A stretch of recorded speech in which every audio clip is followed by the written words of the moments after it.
So,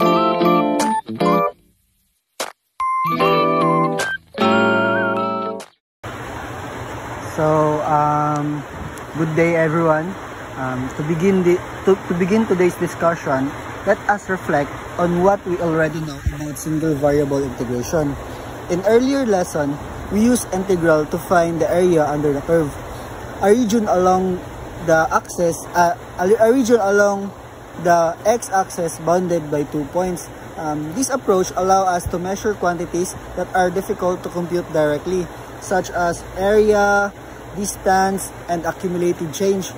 However, not all quantities in real life depend on a single variable.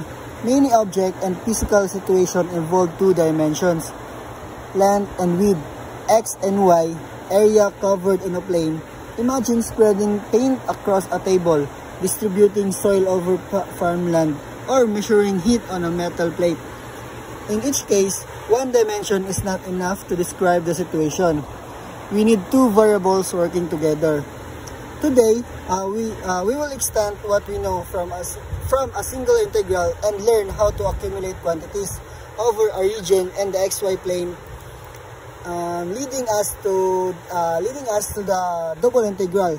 Just as assuming many narrow rectangles gave us an area under a curve, summing many smaller subrectangles gives us a total value spread over a surface. By the end of this lesson, you will see how the idea of integration grows from a line to an entire region, and how this concept helps us analyze surface, volume, mass, density, and more. So, we define indefinite integral if f of x is defined for x greater than or equal to a and x less than or equal to b. We start by dividing the interval ab into n subintervals, x sub I minus x minus 1 and x sub I of equal with delta x is equals to b minus a over n, with sample points x sub I star in these intervals. Then we form Riemann sum. So we form Riemann sum like summation of I is equals to n. Summation of I equals to 1 from 1 to n, f of x star I delta x, and of such n approaches to infinity. To obtain the definite integral of f from a to b, which is integral from a to b f of x dx is equals to lem n approaches to infinity, summation of I is equals to 1 from 1 to n, f of x I sub I x sub I star delta x. And in the special cases where f of x greater than or equal to 0, the Riemann sum can be interpreted as the sum of the areas of the approximating rectangles. So as you can see in figure 1, there are a lot of subintervals. So integral from a to b f of x dx represents the area under the curve y is equals to f of x from a to b. So in similar manner, we consider a function of 2 variables defined on a closed rectangle. R is equals to ab x cd is equals to xy element of R2 such that x greater than or equal to a, x less than or equal to b, and c greater than y greater than or equal to c, and y less than or equal to d.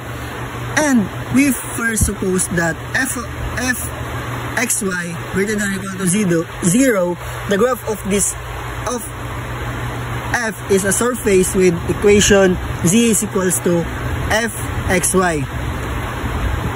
So let S be the solid lies above R and under the graph of f.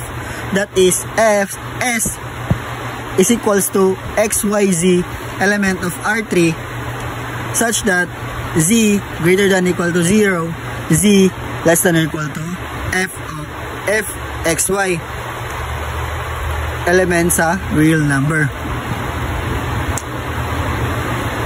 Then the first step is to divide the rectangle R and subrectangles.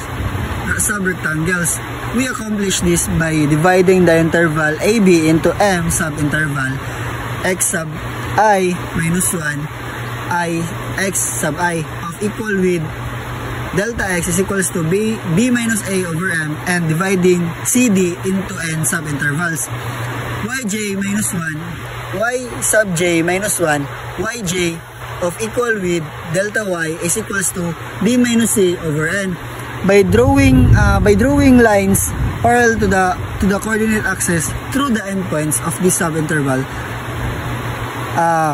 we form, as you can see in the figure 3, we form subrectangles R sub ij equals to x sub I minus 1 x sub I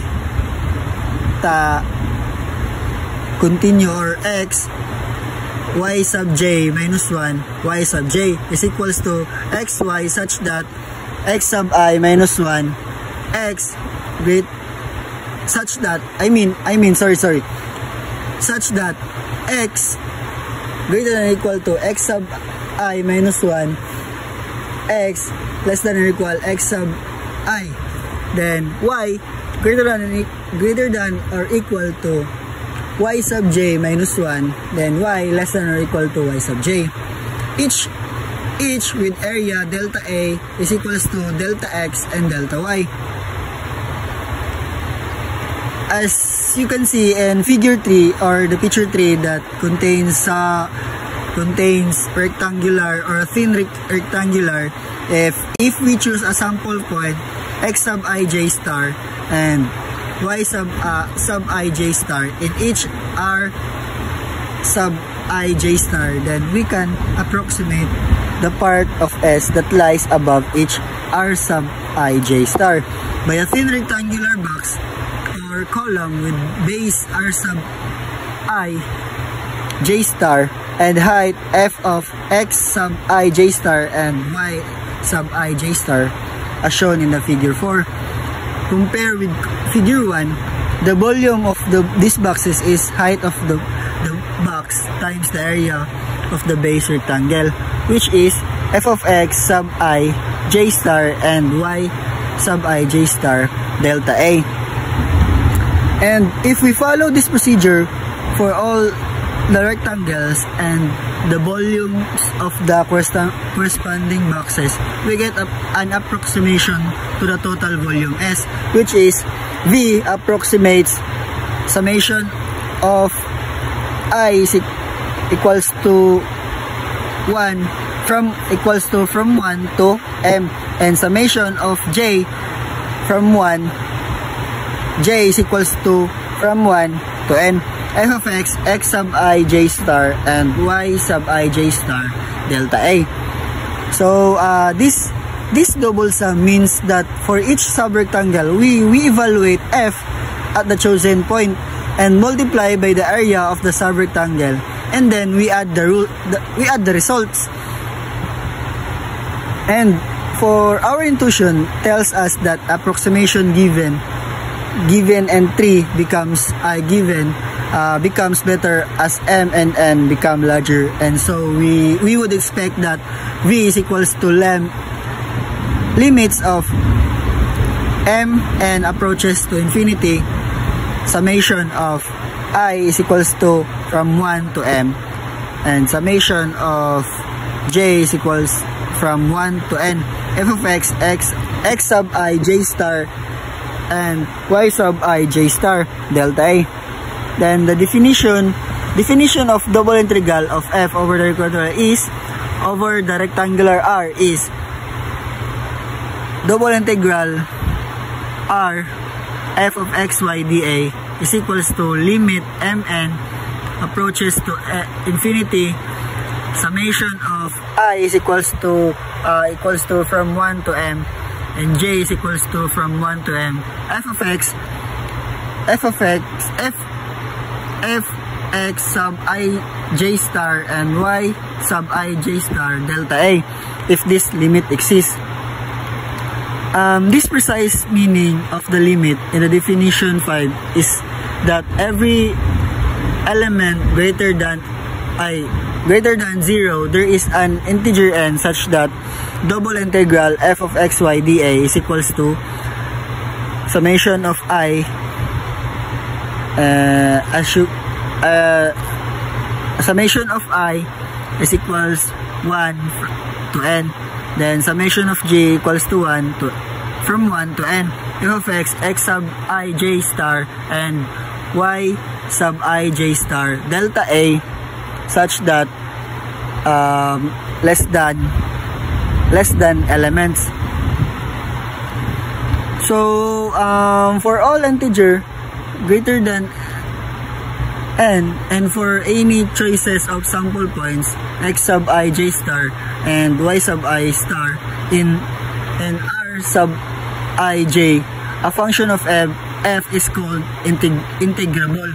If the limit in definition 5 exists, it shows in courses on advanced calculus that all continuous functions are integrable.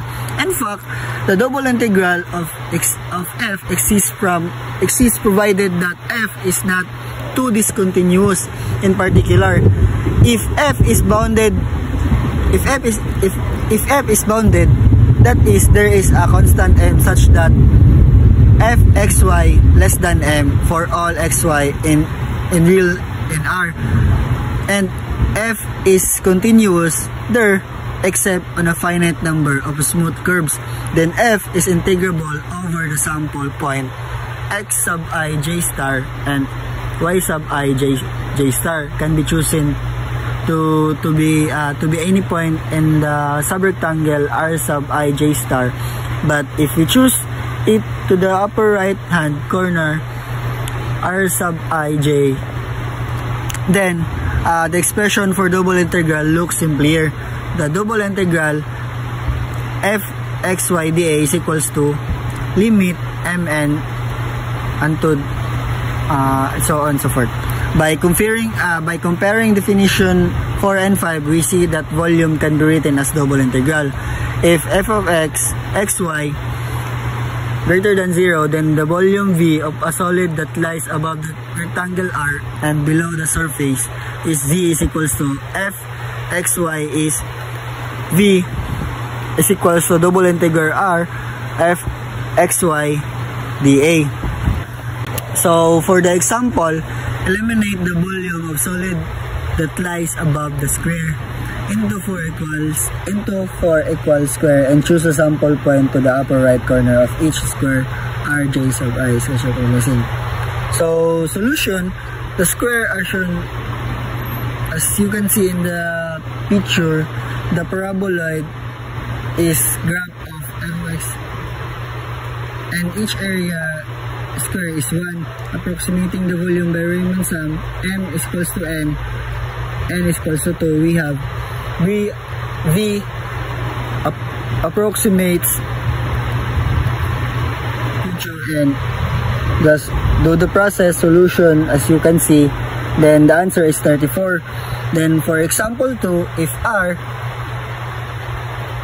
is equals to xy such that x greater than or equal to -1 and x less than or equal to 1, then y greater than or equal to -2 and less than or equal to 2. Evaluate the integral. So double R, as you can see, do the process, then the solution, and the final answer is 2 pi. And I think that's the end of our discussion. So thank you and have a nice day everyone.